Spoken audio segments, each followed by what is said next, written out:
चलिए अब शो को आगे बढ़ाते हैं। रोजाना मार्केट एक्सपर्ट से बातचीत होती है, चैनल पर इन्वेस्टमेंट गुरु से बातचीत होती है, लेकिन आज एक ऐसे शख्स हमारे साथ हैं जो कि मार्केट, इन्वेस्टमेंट और आपकी ओवरऑल फाइनेंशियल प्लानिंग में भी आपका साथ देने में महारत रखते हैं। सुनील सुब्रमण्यम सर मेरे साथ है, मार्केट एक्सपर्ट हैं, काफी जाने माने। सुनील सर, एक बार फिर से आपका बहुत बहुत स्वागत है। और आप जब आते हैं ना स्क्रीन पे तो भरोसा सा हो जाता है कि अब जो भी सुनेंगे वो बिल्कुल गुरु ज्ञान होगा और आंख बंद करके उसको पोर्टफोलियो में जो है अमल में लाना है। और आज मैं चाहती हूं कि आप दर्शकों को सही राय तो दे ही दीजिए, उसके साथ साथ कुछ कमाई की स्ट्रैटेजी बता दीजिए। आप वो ऐसे पारखी हैं बाजार के जो सेक्टर्स पकड़ते हैं, कंपनियां भी पकड़ते हैं, लेकिन वो ऑनर बताते नहीं है, वो बात अलग है, जो भी उसके पीछे वजह हो। लेकिन आज पार की नजर क्या है आपकी? मेरी नजर है डिफेंस सेक्टर के ऊपर। ओके। जो कि हाल में बहुत न्यूज में रही है, क्योंकि आपको पता है कि 1 साल 1.5 साल पहले बहुत एक तेजी सी रैली शुरू हुई थी डिफेंस में। उसके बाद जब सितंबर से जब एफआई की बिकवाली शुरू हुई, इंडियन मार्केट वॉलेटाइल बन गया, डिफेंस में बहुत करेक्शन आ गया था। तो लोग बहुत नाराज थे क्योंकि एक सेक्टरल में, क्योंकि एक डिफेंस का इंडेक्स फंड भी लॉन्च हुआ, 10,000 करोड़ कलेक्ट किया, तो बहुत दिलचस्पी थी और बहुत लोग नाराज हो गए थे कि अरे भाई ये क्या हो गया, इतना करेक्शन हो गया। फिर इंडो पाक वॉर के समय से शुरू होते वापस एक भयंकर रैली शुरू हो गई है डिफेंस सेक्टर के स्टॉक्स में। तो अभी मैंने सोचा कि अभी ये लोग जिन्होंने बेचा तो अभी वो नाराज है क्योंकि उन्होंने बेचा, जिन्होंने नहीं बेचा वो बोल रहे हैं अच्छा बाल बाल बच गए, अभी ठीक है। तो अभी क्या करना है, डिफेंस की क्या आउटलुक है, क्यों ये तेजी आ रही है? तो ये बहुत एक दिलचस्प सवाल है, क्योंकि जो चीज ऑलरेडी रिटेल इन्वेस्टर आप देखते हैं ना कि जो चीज बढ़ती है उसी के पीछे भागते हैं, राइट? तो अब डिफेंस के पीछे बहुत रिटेल इंटरेस्ट है, तो इसलिए मैंने कुछ स्टडी किया है डिफेंस सेक्टर के बारे में, क्या ये निवेश लायक है, तो अगर लायक है तो क्या है, पिछली बार जब किया था और अब में क्या फर्क है, और आने वाले दिन का कैसा सोचना चाहिए। तो यही मैंने सोचा कि कुछ मैं शेयर करूं अपनी रिसर्च की जो एक ये है। तो आप कुछ और प्रश्न है तो बताइए, नहीं तो मैं शुरू करता हूं।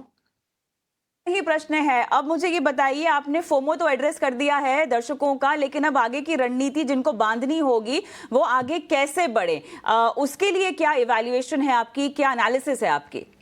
तो पहली चीज ये है कि देखिए अभी क्योंकि इंडो पाक वॉर के कारण डिफेंस में एक माहौल अच्छी बन गई तो लोग निवेश कर रहे हैं, मगर पास्ट डिफेंस और फ्यूचर की डिफेंस आउटलुक में एक बहुत बड़ा फर्क है जो लोगों को जानना है। अब डिफेंस इंडेक्स ने तो 6 गुना रिटर्न दे दिया है 3 साल के टाइम फ्रेम में, तो ऑब्वियसली बहुत बढ़ गई है, मगर मैंने चूज किया डिफेंस इंडेक्स। तो क्यों कह रहा हूं कि इंडेक्स में देखे और जो असलियत डिफेंस की फ्यूचर आउटलुक है उसमें थोड़ा फर्क है। डिफेंस में लार्जली आपको पीएसयू ओरिएंटेड डिफेंस स्टॉक्स जैसे एचएएल, बीएमएल, मजगान डॉक्स, ये सब ज्यादा शामिल है। 70 to 80% इंडेक्स वो है, और उनकी जो पहले वाली राइज थी वो एक value catch up, overall PSU sector का एक जो वैल्यू कैचअप हो रहा था उसमें डिफेंस में शामिल होके वहीं से रिटर्न बना है। मगर जैसे आपने देखा इंडो पाक वॉर में ही, ये आजकल का मॉडर्न वॉरफेयर कंप्लीटली डिफरेंट है। अभी यहाँ पे ऑटोमेटेड व्हीकल्स है, ड्रोन्स है, मिसाइल्स है, और ये न्यू एज टेक्नोलॉजी जो चीज है वही हमारा काम आई, और इसमें गवर्नमेंट का भी कोशिश रहा है कि आत्मनिर्भरता में उसने प्राइवेट सेक्टर को बूस्ट किया है। और जो कंपनियां ने यहाँ पे जैसे प्रोडक्ट्स डिलीवर किए उनको करीबन 40,000 करोड़ की fresh order book defence ministry के तौर से अभी मिल गई है, क्योंकि ये जो हमने इस्तेमाल किए थे ड्रोन्स उनको रिप्लेनिश करना है अगले साल 1.5 साल में। तो मेरा यह कहना है कि एज अ सेक्टर डिफेंस अच्छा है, क्योंकि गवर्नमेंट की जो सपोर्ट है इसको अपनी जो मॉडर्न डिफेंस करने में, इसके लिए इनकी ऑर्डर बुक्स कुछ दिन तक अच्छी रहेगी, तो नो प्रॉब्लम।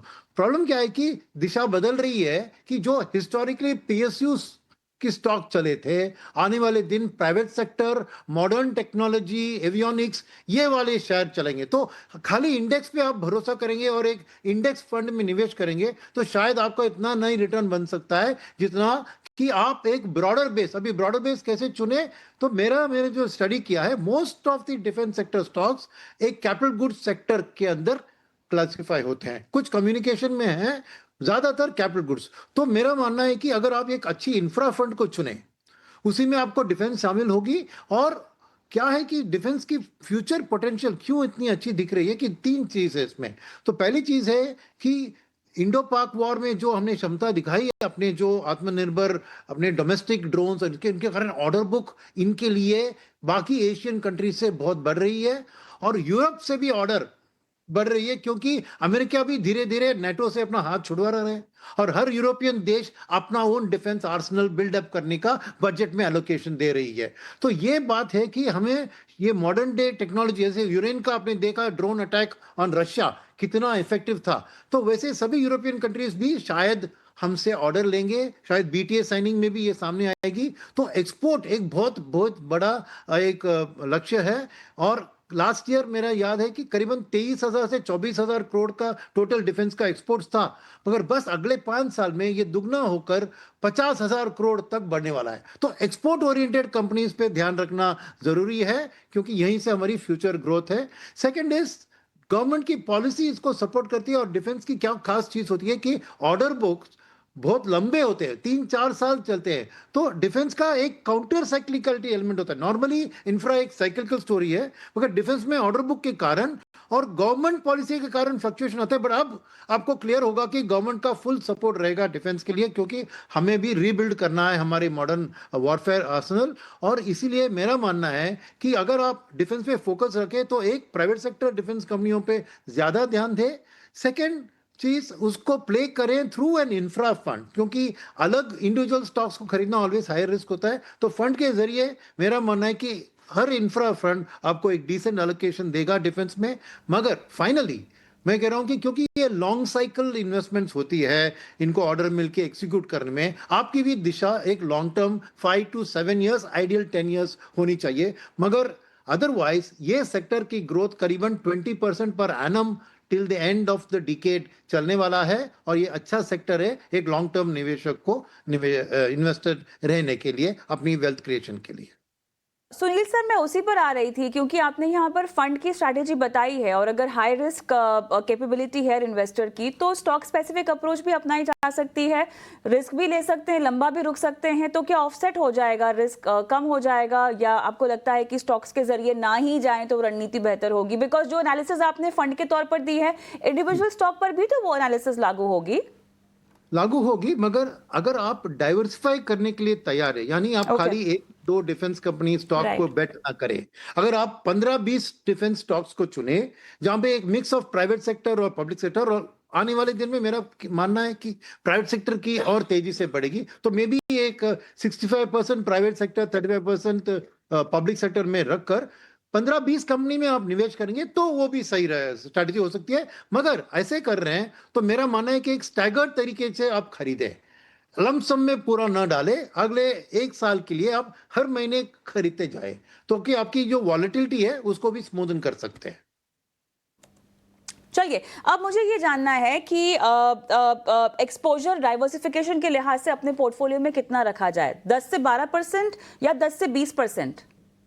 पोर्टफोलियो के लिए से 10 से 12% सही होगा मेरे ख्याल में। 20% थोड़ा ज्यादा होगा, ओके, क्योंकि एक ही सेक्टर पे आप इतना एक्सपोजर लेना भी एग्जैक्टली हाँ। नहीं नहीं, होगा। पता है क्या हो रहा है आजकल सुनील सर, इसीलिए भी पूछ रही हूं मैं, क्योंकि ये इन्वेस्टर्स तो नए नए हैं, है ना, और जो भी बाजार में थीम चल रही है ना, उसको भर भर के अपने पोर्टफोलियो में डाल दे रहे हैं। ये नहीं समझ रहे हैं कि ऑलरेडी शायद जो निवेश किया हुआ है, मान लीजिए diversified fund, okay, may be a large cap, may be a multi cap also, उसमें तो ये एक्सपोजर होगा ही ना। अब क्योंकि ये थीम चल रही है, आपने सेक्टोरली भी इसको अपने पोर्टफोलियो में डाल दिया है, अच्छा स्टॉक्स भी आपके पास उसी तरह के हैं, तो भर भर के जब आप डाल देते हैं तो ओवर डिवर्सिफिकेशन भी होता है, और मुनाफे की जगह नुकसान भी तो होता है। नहीं, आपकी बात बहुत सही है इधर, इसलिए मैंने 10 से 12% की आपकी, क्योंकि एक फंड मैनेजर भी क्या करता है कि डिफेंस के एक्सपोजर को 5 से ज्यादा परसेंट नहीं डालता है डाइवर्सिफाइड फंड में, क्योंकि उसको भी ये high risk high reward element को कम ही रखना है ना। इंफ्रा फंड में शायद आपको 20-30% तक आपको डिफेंस के स्टॉक्स मिल सकते हैं जनरल इंफ्रा फंड में। तो अगर आप ये चुनिए कि आप इधर इंफ्रा फंड में जाएंगे, या फिर आप अपना ही 15-20 स्टॉक का डिफेंस स्टॉक्स का पोर्टफोलियो बनाएंगे, बट दोनों में आपको एक स्टैगर्ड तरीके से एंटर करेंगे, तो आप उसका इस्तेमाल करके वॉलेटिलिटी को भी कम करा सकते हैं। बहुत ज़रूरी है कि अपने पोर्टफोलियो में जोखिम थोड़ा सा कम रखना चाहिए आपको, और इसीलिए डाइवर्सिफिकेशन अक्रॉस एसेट क्लासेस एक रामबाण है जिसको फॉलो करना चाहिए। और सुनील सर, मेरे ख्याल से हमेशा आप जब भी आते हैं इस तरह की गुरु मंत्र देते हैं, और आज तो हमने फोकस डिफेंस पर बातचीत की है। बहुत बहुत धन्यवाद आपका लगातार जुड़ने के लिए और दर्शकों को मार्गदर्शन देने के लिए।